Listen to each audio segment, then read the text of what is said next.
Mga benepisyo sa kalusugan ng dragon fruit.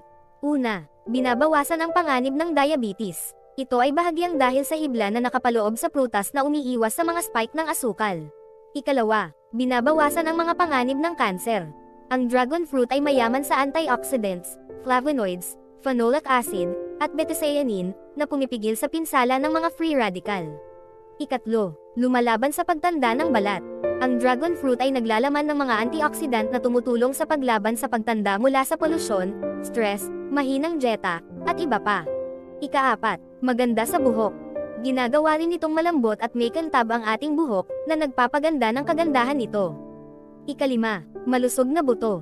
Ang dragon fruit ay naglalaman ng magnesium na nagpapalakas ng mga buto, na tumutulong sa atin na maiwasan ang pinsala at sakit na nauugnay sa katandaan. Ika-6, maganda sa mata. Ang prutas na ito ay naglalaman ng beta-carotene, na bumabagsak sa vitamin A. Ika-7, maganda sa panahon ng pagbubuntis. Ang iron sa dragon fruit ay nakakatulong na pahusayin ang kapasidad ng mga selula ng dugo na magdala ng oxygen. Ang mga fiber sa dragon fruit ay pumipigil sa TB at iba pang sakit sa tiyan sa mga buntis.